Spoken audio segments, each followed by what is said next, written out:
Hello there everyone, it's Mark 3 and welcome back to a bit of time in space.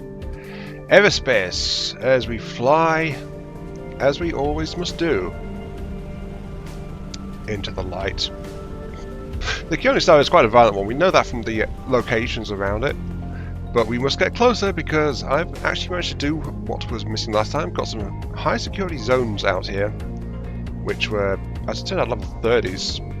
So, you know, max level possible. And, yeah, so this is the last thing to do. And then we get fast travel in Keone. Come on, give it to me. There it is. Complete all challenge locations. So whatever the last system is, snow color engines, thank you. It doesn't actually give us any kind of fast travel in there. So who knows what's going on in that place?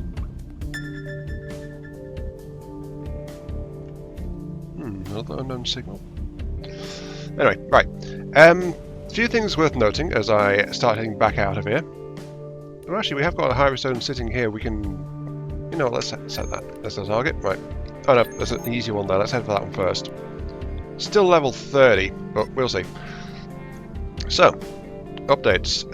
We have hit the end of April. The free update to the game has happened with adjustments and rebalancing and some new bits and pieces added here and there. So that's where we're also back in the ship ourselves going to be in, which is a Tier 4 Scout, as it happens. There's something I was not expecting that came out as well, is is this actually a supporter pack? To be fair, Everspace 2 has been out for a bit now, and it hasn't been doing paid DLC at all either, but they're still working on it, supporting it, and so they released a supporter pack, which is relatively cheap, but it adds a bunch of cosmetics to the game, like so there's some more custom decal work, there's engine and mission up things you can get as well. Let me just go ahead here. Photo mode. Hide my interface, thank you. So I've actually got some emission stuff on my craft here. I've got heat on the white, which is my primary engines. And then you can see I've got these yellow spark trails coming off my boosters. Like my ship's sublimating its coils a little bit, like it's pushing itself a bit too hard. So it's just a little bit of thing there to add to it. You can see the expanded vapor trail off the main thrusters in the middle just there. Also, this gives you a good look at my Tier 4 Scout, which is why I've gone straight into a combat rather than following the mission straight away. Because when was the last time I played a Scout? Quite some time.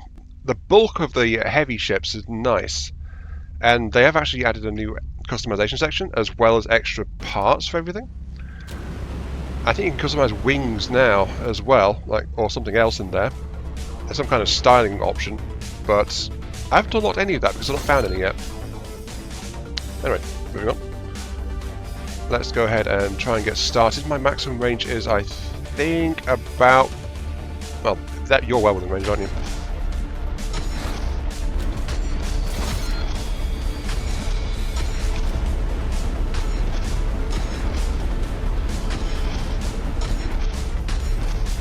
That's why I kind of miss it already, but that's why I stuck with the bomber for so long. It's just like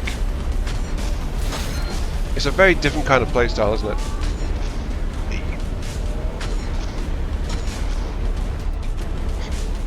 But this range advantage, though, I always did kind of like the range advantage the Scouts had.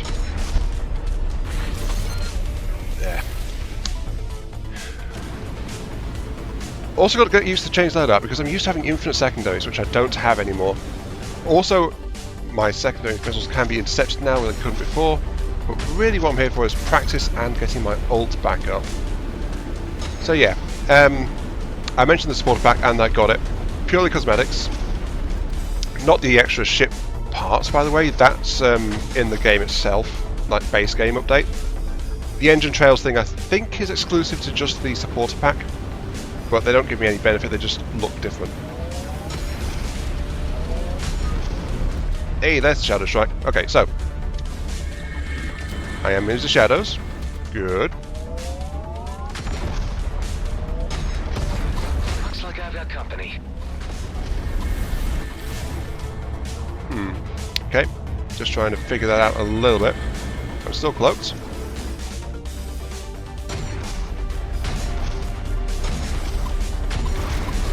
Yep, missing the shot does kind of reveal me, but I can back off.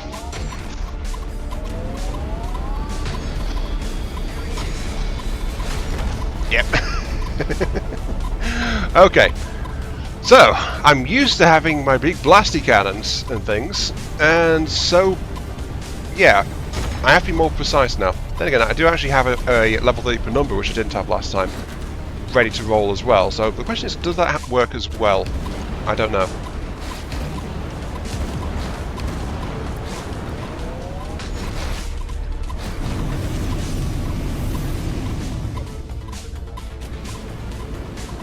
Am I feeling skittish? Maybe. Am I being nervous? Maybe. But my range is pretty good.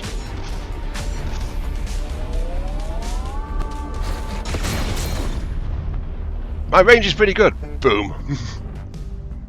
Wow. I didn't even realise I was getting hit. Killed by yourself. 821 million damage. What? I don't know what happened there. Oh, this testing is off to a great start. Yeah, this might be a slightly short episode, but it's like, you know, trying to get to grips with the Scout again compared to the feel of the big hefty bombers that I've been flying for so long. I do miss the BFG though. But I do have to be more careful because the Scout is ultimately a more fragile thing. Unless I accidentally fired a missile. I don't think I did though.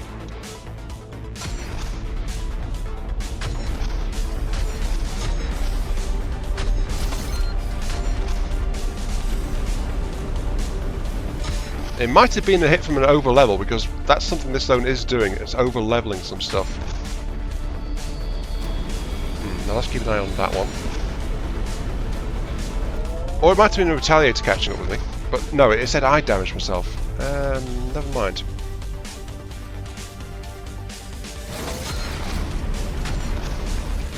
Also got to remember my bonus damage gets less the closer the enemy gets to me, so engaging further out is what I want to be doing.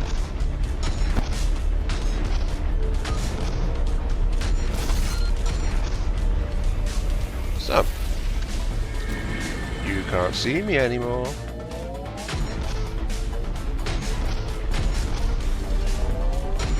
Unless I do something like that and miss very much so. Oh wow.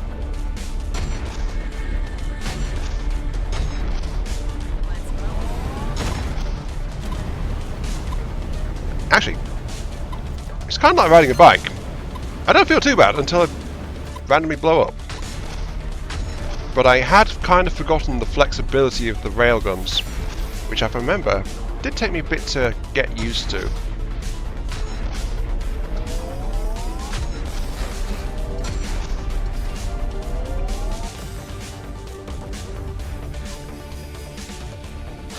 Okay, fine, I am actually out of zone. This is definitely more involved though than the bomber, I will say that. If I was the bomber, I'd just lay down a pattern of corrosive mines. But I did say in the last episode that I feel that was kind of OP. And I think that was definitely the right assessment of it as well.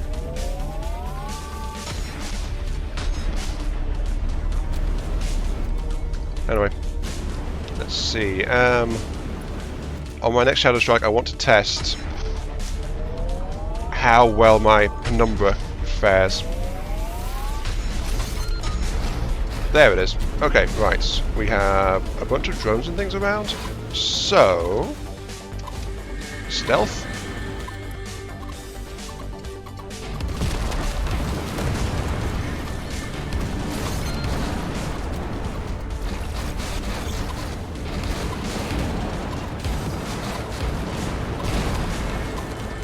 Yeah, the penumbra can actually knock me back into stealth. I'll reveal myself again real quick, but yeah, as long as it lasts, as long as I get a kill, though the travel time of the penumbra is a factor as well. If I get a kill, I can actually pop back into stealth, as long as the duration isn't up.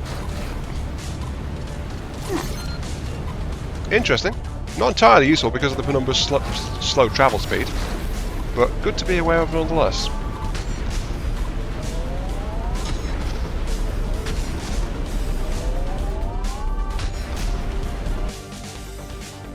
So that said, I do keep bumping to the boundary.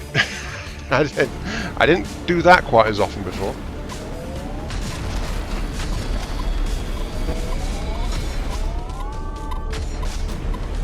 Oh, I think that's what killed me. These guys, they're gunships, they actually have reflective shields on the front. If I bounce a fully charged railgun shot back at myself from that, yeah, I could see myself going splat. Very much so. Maybe having a zapper would be a good idea. I should have thought of that. But my base is quite easy to get access to. Oops, there goes my shields. Activate that. I guess I should probably mention now, I have actually rebalanced my perks a little bit, because the one that caused electric sparks based on my kills, that was based on my shield hit points and stuff, so it would have been very weak for this guy. So I've rebalanced that. Actually, let's have an access real quick so I can show you. Play it safe, warfare devices and 4 shots. I didn't change that, but I don't have any warfare devices fitted, I think. Unyielding Assault, activating ult instantly repairs half of my armor and removes all debuffs. The overkill is when my ult expires, primary weapons remain charged with ancient energy, increased damage by 20%, allowing the pierced shields and armor for up to 15 seconds, depending on how much ult energy was spent. My retaliation reflects 30% of incoming damage back at my attacker. Excess force, primary weapons deal increased energy damage while my shield is fully charged. And I've kept defensive massacre for triggering shields as soon as I kill an opponent. So that's what I've done perks wise. My ship is still fitted out as it was before, because those are the up-to-date modules I've got, including the Blightmonger stuff. That I don't actually have Blight, corrosive weapon installed at the moment. Oh, I'm not actually wearing my wave pulse. Whoops. Swap that out. Maybe a Blightmonger instead of that.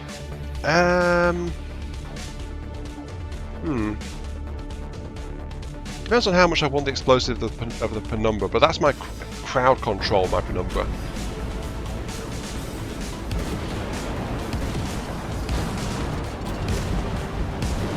Even if it's not quite up to par yet, it's still fitted for hammering apart armour and hulls, especially weaker opponents nearby.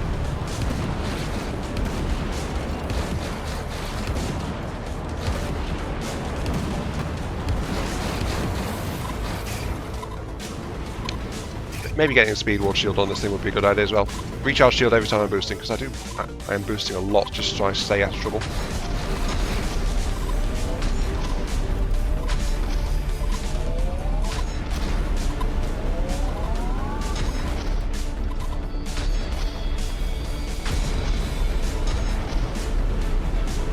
That's it though, I feel so out of practice with how many shots I'm just outright missing.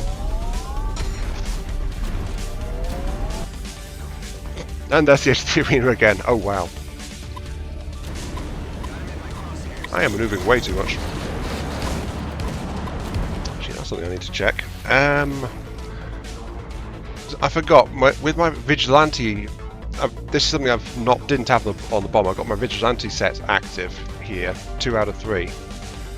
Locked target receives a stack of destabilize each second, increasing damage they take by 10%. Stacks up 10 times. Sorry.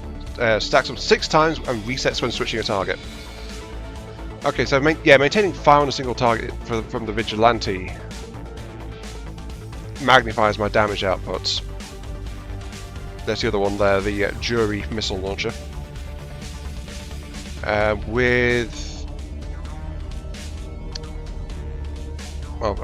got the hazard shield, but I said maybe a speed ward shield would be better, but then that would mean I can swap out my container unit to something else. I don't have a power core specialised. I don't know. A major shift in ship hull is kind of playing havoc with my existing equipment loadout, you know?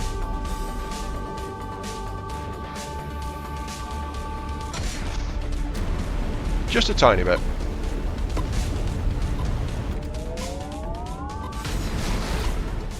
Good shot. Yeah, I actually hit it for once. I'm quite proud of that one.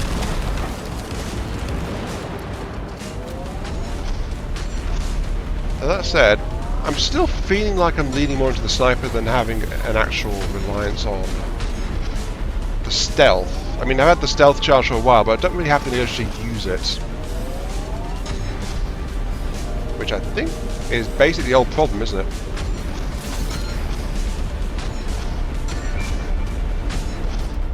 In fact, there goes the enemies. Which means rocket time. I have 0 rockets. I will use them. Go on, level 30 boss. Oh, that's something else, by the way. Level 30 zones, they will actually drop, sometimes, legendary stuff. So that's something to be aware of. I think I can hit you from here. I can, yeah. Okay, right, fire. Need to watch out for them. And it's already dead. Really?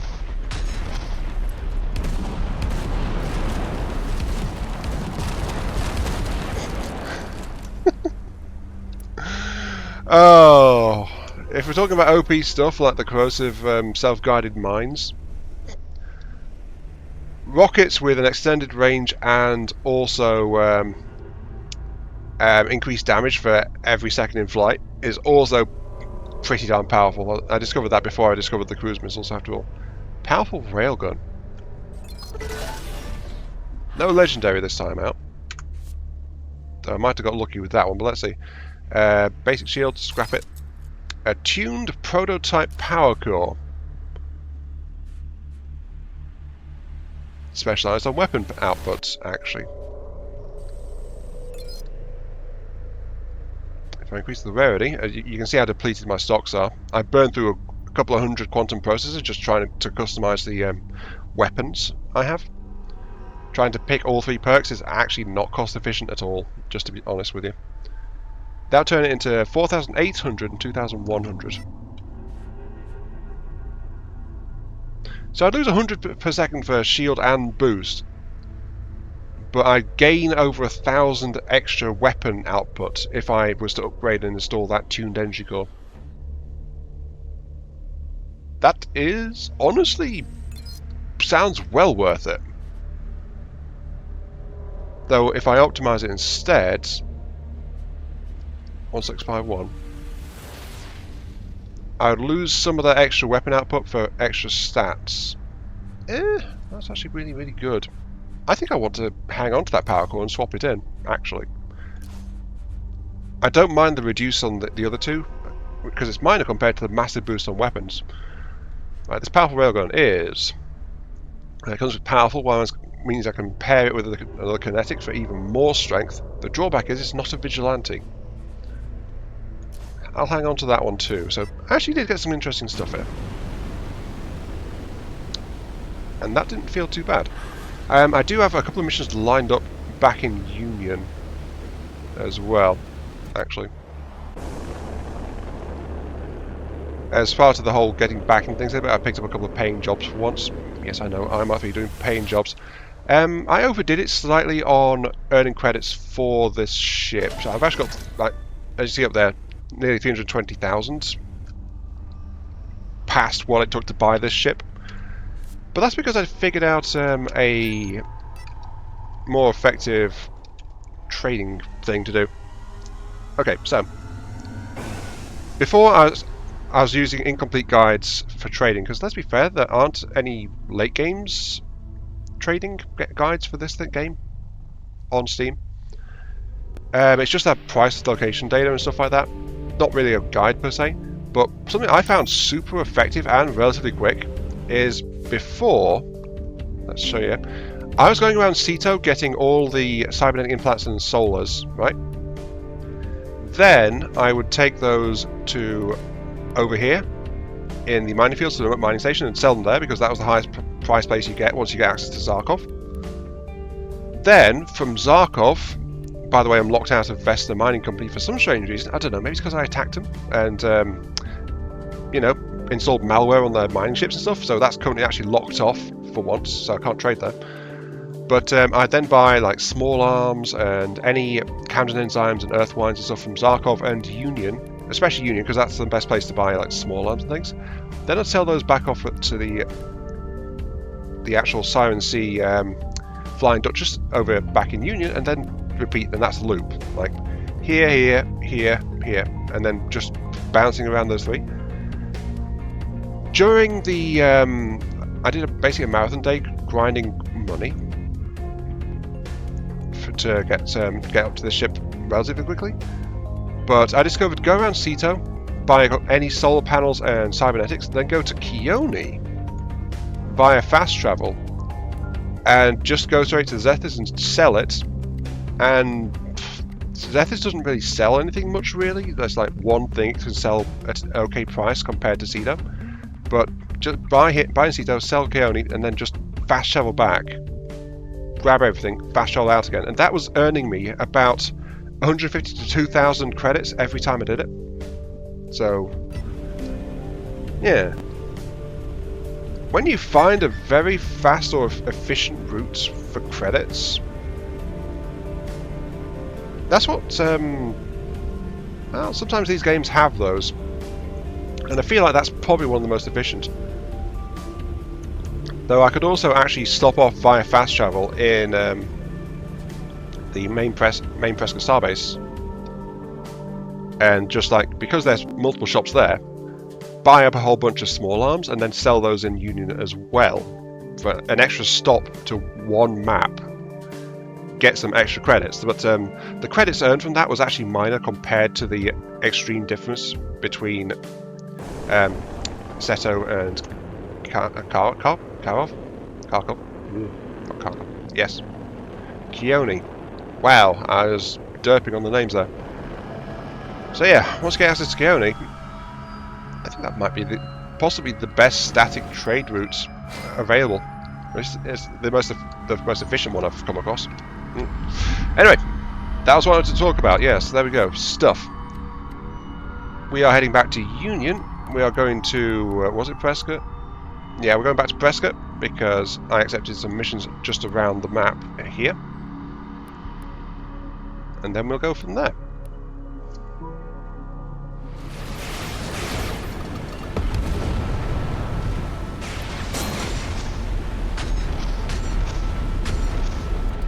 Super drone ambushed me when I came in. How very, very rude. But yeah, this is the first mission I plan to drop in. That level 30 I dropped into was like, I didn't actually plan on that at all. It's just like I spotted it as I was setting my fast travel around Keone. It's like, oh yeah, you know what? Let's jump in there straight away. No, I plan to ease into. Do you mind? That 30% damage reflect is actually pretty nice. Come on, shoot me if you're there.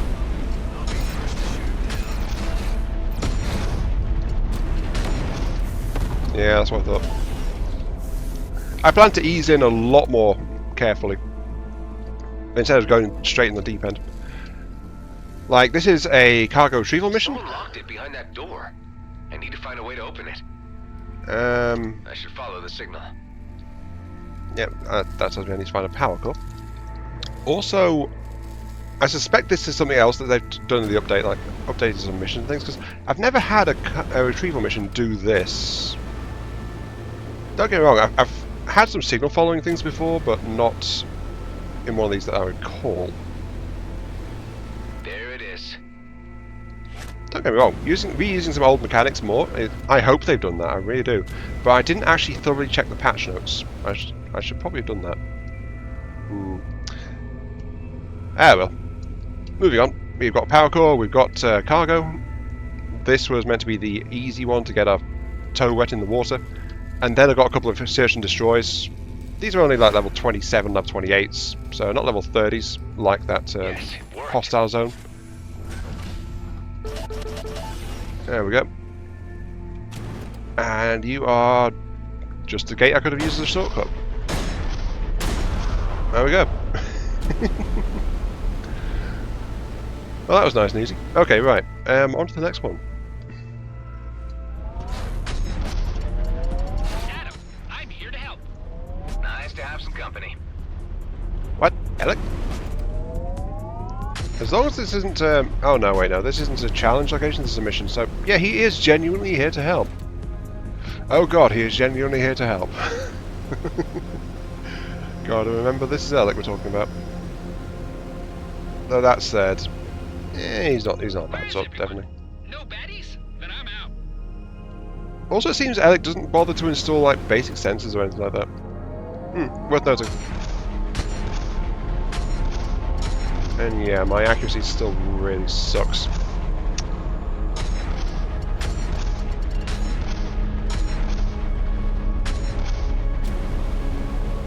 There we go. The contract is fulfilled. I can confirm this. Payment is sent. And yes, I am actually working for the local GMB office, despite the fact GMB are currently out for my head. What can I say? It's a good thing that the local office head doesn't actually bother to do background checks on their contractors. Convenient for me, anyway. Here we go. Okay, next round. This time I'm not under immediate attack by a sniper drone. That is good. Also, I didn't mention it in the last one, but between the cargo pickup and the actual mission zone, I took off my grapple hook and I replaced it with an EMP, which I also maxed out, and then gave increased cooldown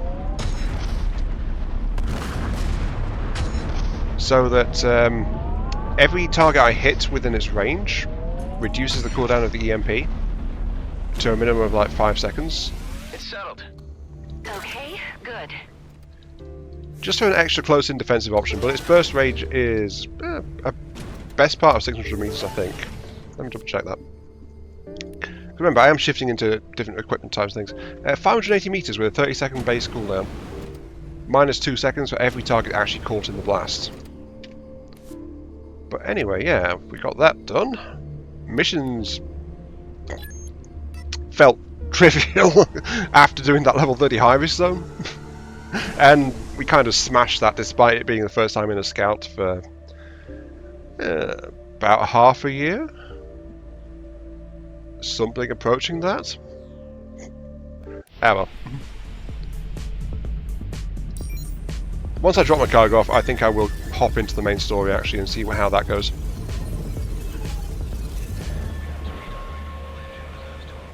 I reckon I'm going to stick with GMB for the retirement plan. Lakes and plasma gin. Yeah, good luck with that. Lakes and plasma gin, you say? I'll have to get used to this as well. Restocking ammo. My bomber never had to worry about such petty things. Ooh, no. Anyway. Let's see, I do actually need a... No, that's an engine shield, not a stealth. And yes, I am just dumping stuff because I am not planning to trade right now. 30 mason plating. That is one of my few weaker pieces of equipment. I'm using level 27 plating.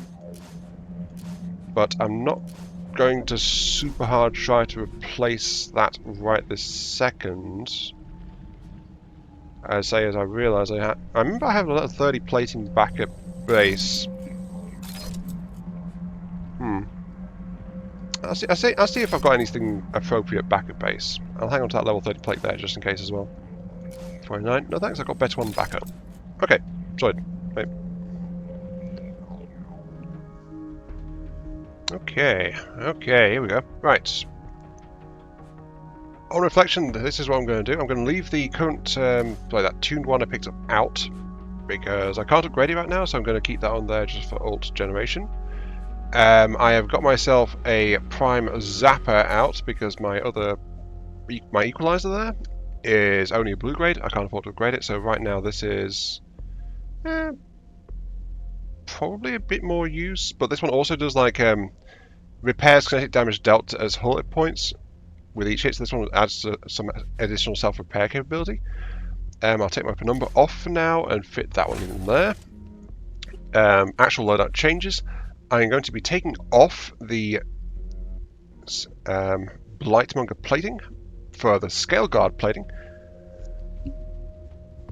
which is going to remove the grant armor regeneration for each stack of corrosion, because the new armor plating is actually really, really strong at repairing for every kill I get.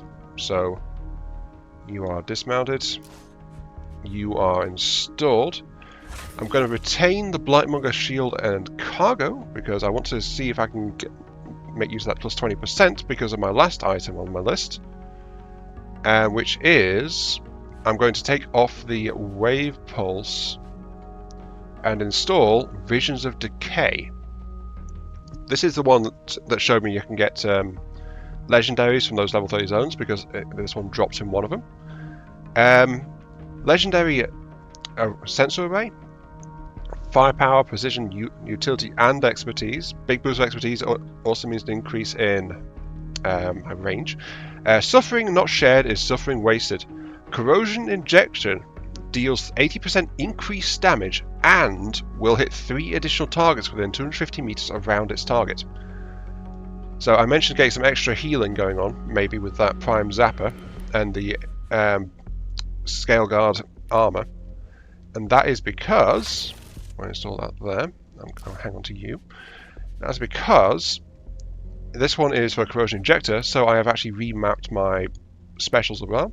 I've taken off the temporal repair, which is like fixes damage on the last 16 seconds. If I take much damage in 16 seconds, my scout's going to go splat anyway, so I might as well.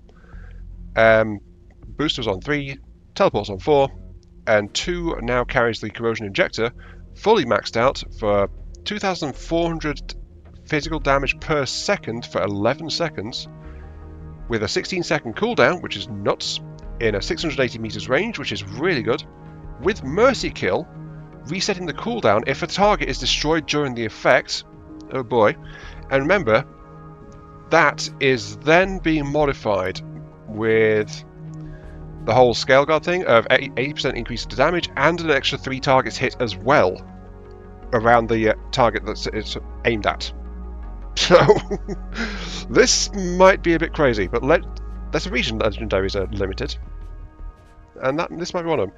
And then, because I'm not sure if it has an effect or not, plus 20% to all corrosion damage on top of that.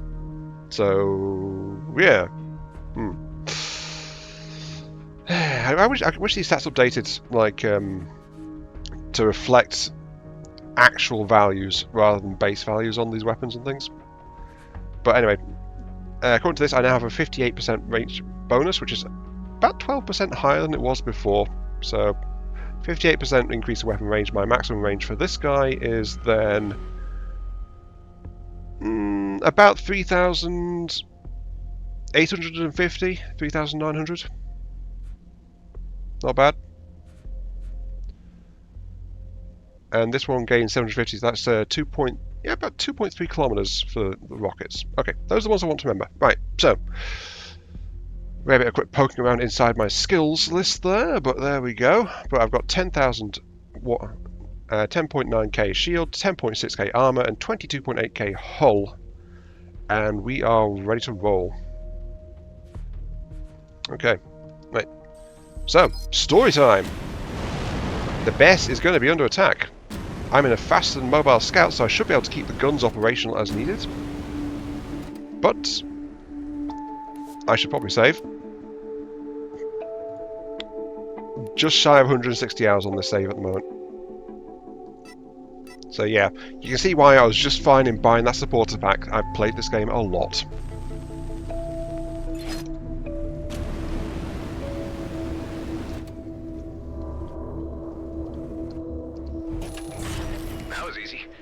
Turret's powered up. On to the next.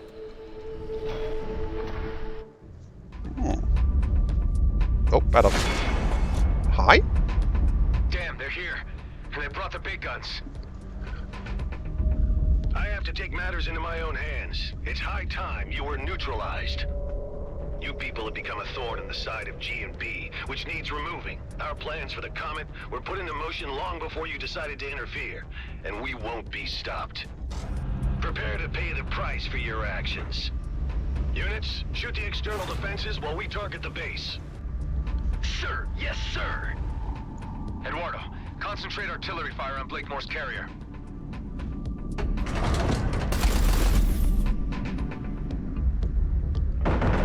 What the hell is going on?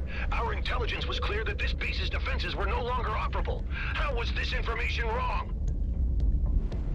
The last known survey of this outpost showed the defenses were obsolete. And how long ago was that? Were you the intelligence on this matter, Callahan? Figures. Roslin would have finished the job already. Oh Power dear. up the other turrets fast. Yep, on it. I just have to be very careful not to overshoot because that can easily happen for this guy. So, right, moving on.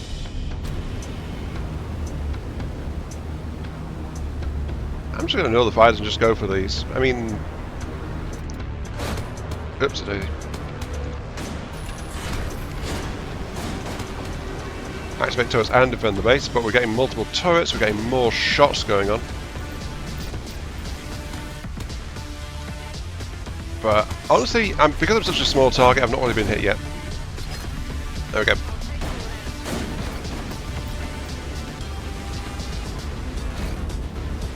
Also, luckily, I just checked, and I'm not... Oh, wait, no. Yeah, there is a timer on these, but it's actually a very generous timer. All turrets powered up. How is everybody? These cowards do not fight with honor. This is our advantage. This was known. Right on.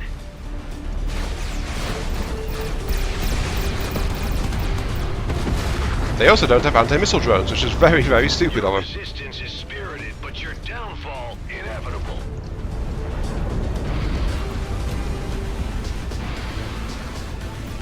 Massive projectiles were just fired from the carrier. Those are mining torpedoes. They could shatter this asteroid to pieces.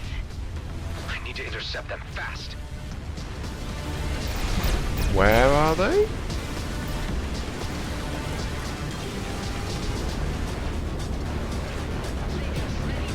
I repeat, where are they? I don't see them.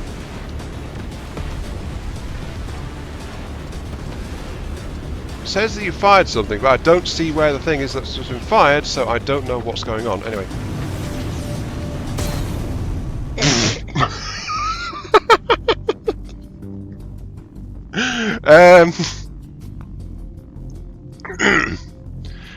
You saw nothing. You saw nothing. Nothing happened. Nothing happened. Nothing happened at all. Yeah, gotta remember, squishy. Squishy plus side of rock, not good.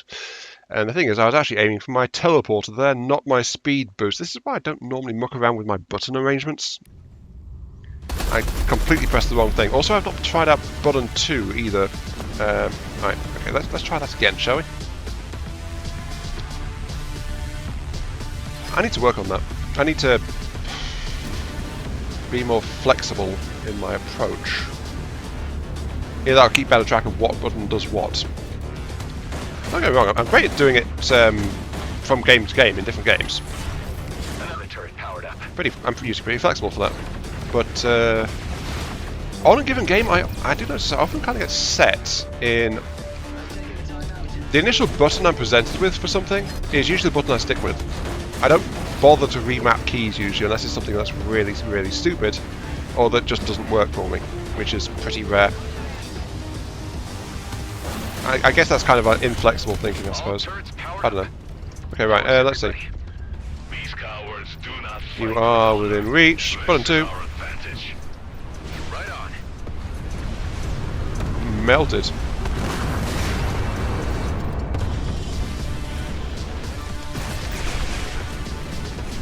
Your resistance is spirited, but your downfall inevitable. Massive projectiles were just fired from the carrier. Those are mining torpedoes. They could shatter this asteroid to pieces. I need to intercept them fast. Yeah, the 250 meters scatter is noted. See, this time I can actually see them. Can't hit them, but I can see them.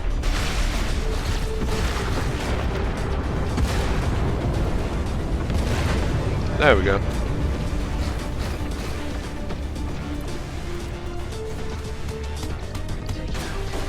So yeah, that corrosive thing with all the damage boosts stacked on top of it is actually really murderous against these guys.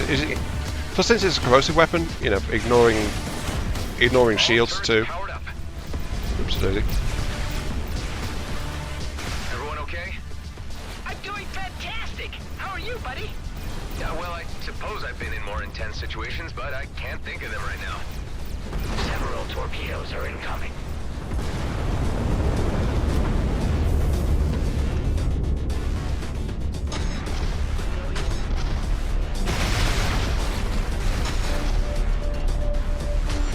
You are only prolonging the outcome. You will soon be consigned to history. I'm not alone anymore.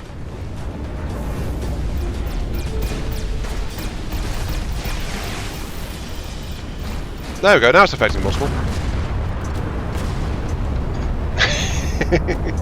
250 is actually pretty short considering we're in starfighters, you know?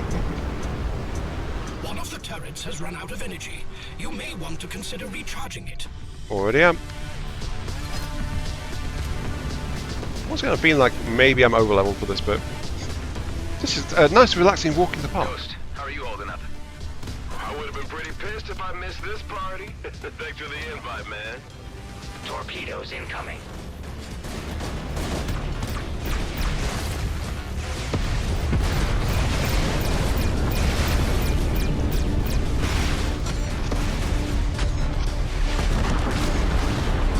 Sir, our shields are down. I've had enough of this. Fire all reserve torpedoes at once. Aye, aye, sir.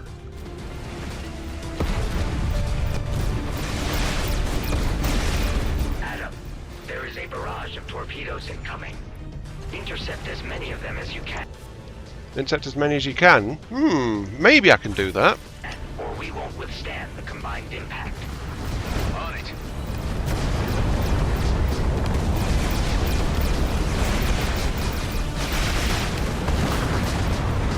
More torpedoes were just fired.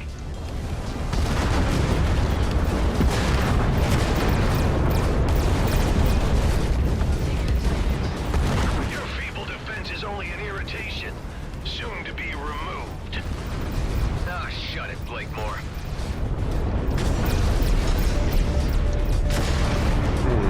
I guess I should say, welcome to Rhodia 2, Tammy. It's like out of the frying pan into the fire. I'd much rather be here than anywhere else right now.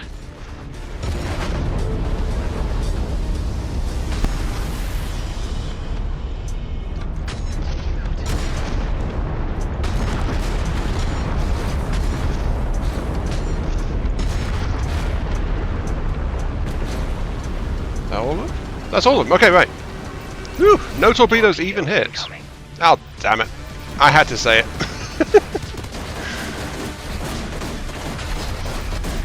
Honestly, the torpedoes aren't the bad bit here. Oh, jeez. Now that I say that, my shields have just collapsed. Fire 2. Thank you. Go.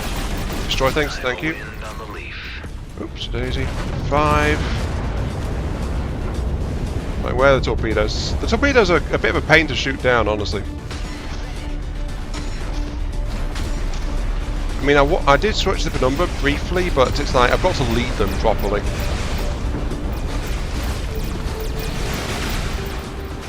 Okay, guys, keep it up. We can win this. Yeah, we're doing fine. Ignoring the fact that torpedoes are a bit nasty.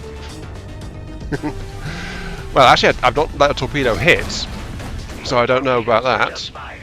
But I don't want to find out what the torpedoes do, you know? I really don't. Come on.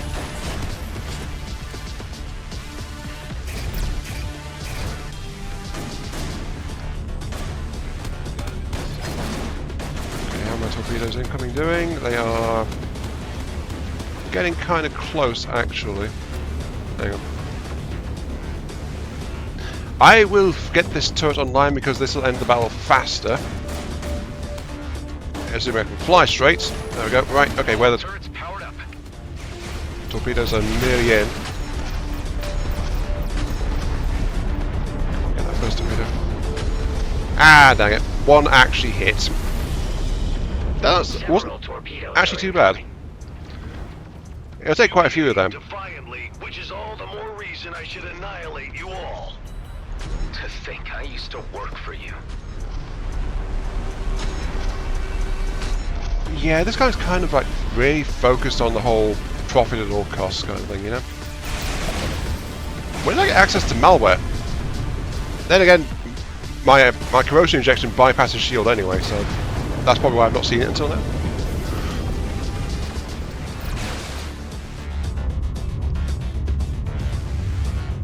Okay, so apart from two torpedoes sneaking past, Shields are depleted. two torpedoes snuck past, but apart from that, I'm ordering a tactical disengagement. All units return to base. Scrap! My engine's overheating. I can't jump. Request immediate assistance. you're gonna get abandoned, Your mate. ship, your problem, Callahan. Fix it yourself and get back to base. Hey, wait. Yeah. Here. I can't help but see the poetic justice in this. Remember when you left us in the lurch, Callahan?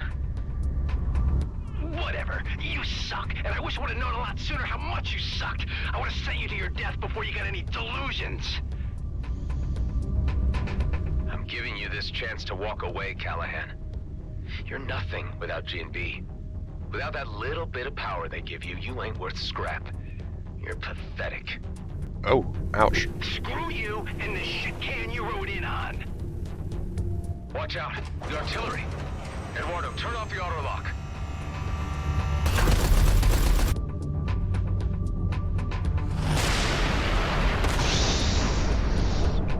Oh. Too late. Callahan's gone. I don't think he'll be missed. Well, Adam tried. Bless him. Blakemore's men have taken a hammering, but they could return at any time. We need to preempt that. We need to hit them first. You took the words right out of my mouth. It would seem the obvious thing to do, all right. Wonder where my clone counterpart was in all this. I suspect up to much worse. Let's meet inside. More than likely, I'd say. Odd that he wasn't here for this party, which means that he was off doing something pretty darn important.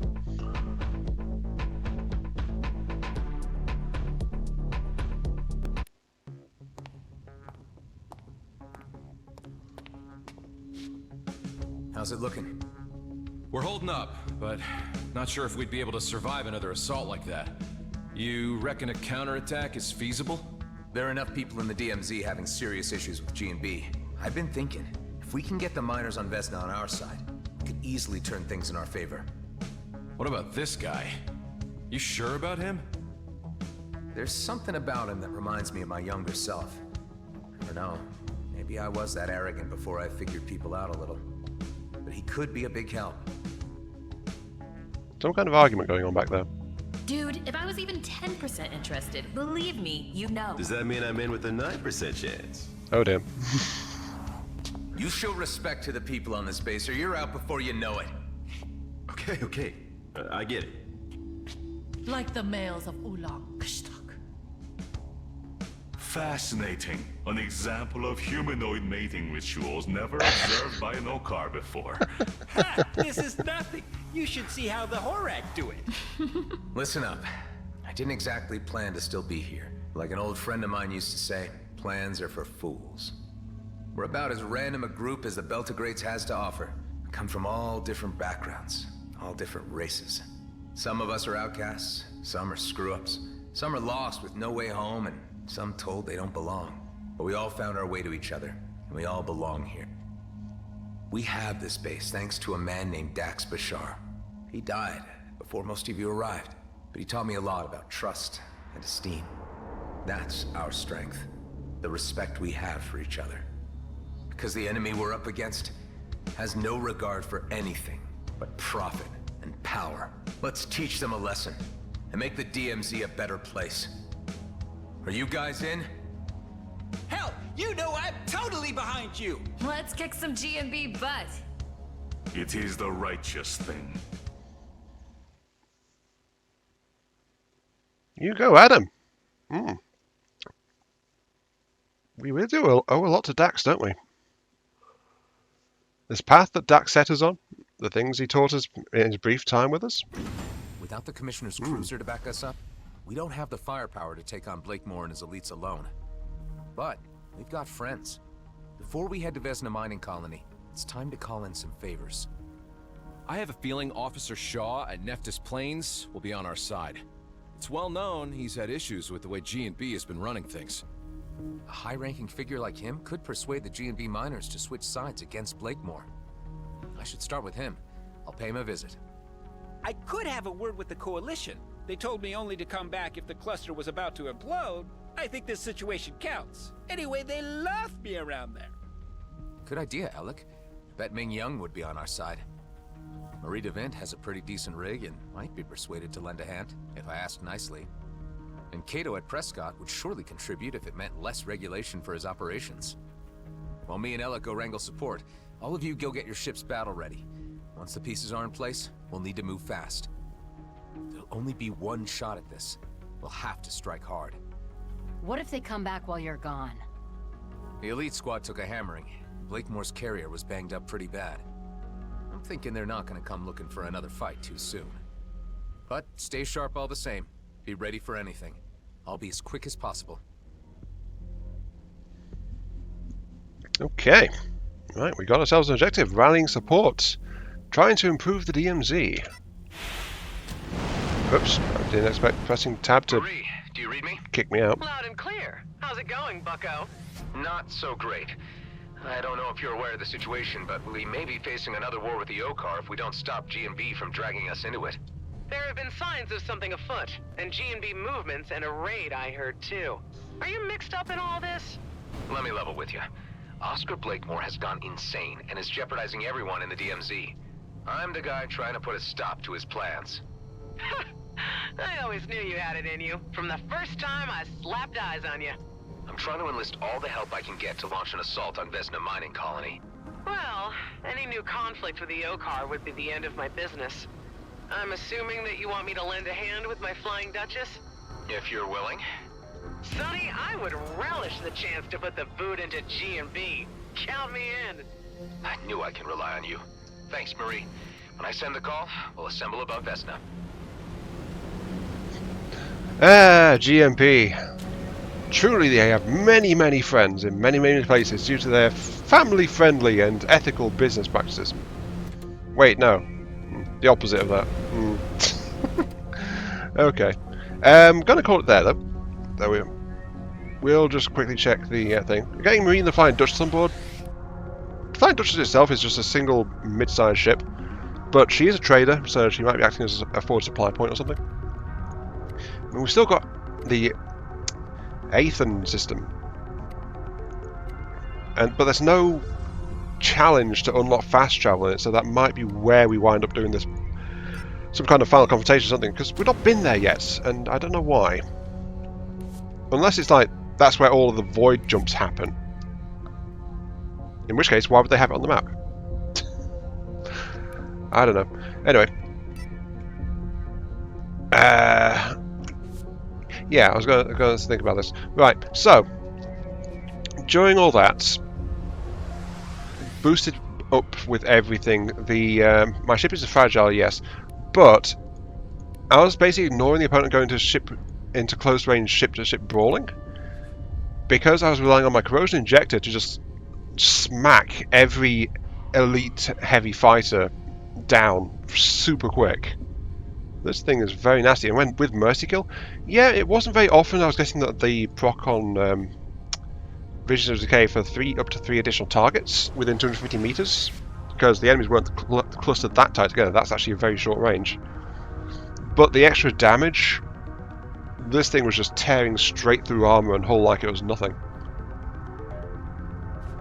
A very drastic change to the way this game plays, though as noted, I was not indestructible, not counting the face the time I introduced my face to the rock at high velocity, because that was a whoopsie.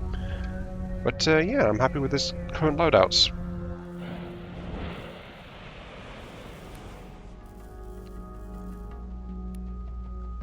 That said, I did feel kind of sluggish going up against the Stash U. Going up against the I'll hang on to you just in case. Wow, time for thoughts.